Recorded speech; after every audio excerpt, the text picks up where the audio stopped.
আগের স্কুলে ফেরার নির্দেশ দিয়েছিল কলকাতা হাইকোর্ট। বলেছিল পূর্ব মেদিনীপুর জেলা প্রাথমিক শিক্ষা সংসদের কোনো আইনি অস্তিত্ব নেই।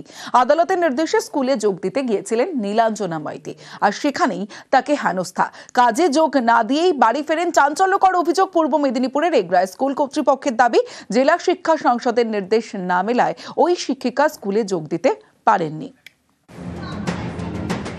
একটা সময় এই স্কুলে চাকরি করতেন নীলাঞ্জনা মাইতি। এরপর দুবার বদলির নির্দেশ, এর বিরুদ্ধে হাইকোর্টে মামলা। আদালতের নির্দেশে নিজের পুরনো স্কুলে চাকরিতে যোগ দিতে গিয়েছিলেন। অভিযোগ, পূর্ব মেদিনীপুরে এগরায় সেই প্রাইমারি স্কুলে তাকে হেনস্থা করা হয়, প্রায় 4 ঘন্টা বসিয়ে রাখা হয়। চাকরিতে যোগ না দিয়েই বাড়ি ফেরেন। আমাকে 2টো পর্যন্ত বসিয়ে রেখেছেন। তারপর উনি বললেন যে আপনি যে কাগজপত্রগুলো নিয়ে এসছেন ওই কাগজপত্রগুলো আমাকে জমা দিন। তখন আমি সমস্ত আমার যে আবেদনপত্র এবং কোর্টের যত ডকুমেন্টস ছিল সব কিছু দিয়ে ওনার কাছ থেকে আমি রিসিভ করিয়ে নিয়ে এসেছি। এগরা পুরসভা এলাকার বাসিন্দা নীলাঞ্জনা মাইতি 2014 সালে এগরা চাটলা প্রাইমারি স্কুলে চাকরিতে যোগ দেন। 2017 সালে বাড়ির কাছে কসবা শীতলা প্রাইমারি স্কুলে বদলি। এবছরের শুরুতেই বিপত্তি।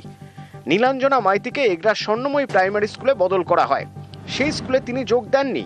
পরে এগরারই জগন্নাথপুর প্রাইমারি স্কুলে বদলি, সেখানেও তিনি যোগ দেননি। এবছরে মার্চ থেকে ছুটিতে চলে যান নীলাঞ্জনা। বদলির নির্দেশ চ্যালেঞ্জ করে কলকাতা হাইকোর্টের দ্বারস্থ হন। বিচারপতি রাজস্বী ভরদ্বাজ বলেন, পূর্ব মেদিনীপুর জেলা প্রাথমিক শিক্ষা সংসদের আইনি অস্তিত্বই নেই। 2015 সালের পর থেকে তাদের কোনো বৈধতা নেই, তাই তাদের পদক্ষেপের কোনো মান্যতা নেই। বদলি সহ অন্য পদক্ষেপ অবৈধ। নীলাঞ্জনা মাইতিকে নিজের আগের স্কুল অর্থাৎ কসবা শীতলা প্রাইমারি স্কুলে যোগ দেওয়ার নির্দেশ দেয় হাইকোর্ট। সেই মতো কাজে যোগ দিতে গিয়েছিলেন শিক্ষিকা, সেখানেই তাকে দীর্ঘক্ষণ বসিয়ে রাখা হয় বলে অভিযোগ।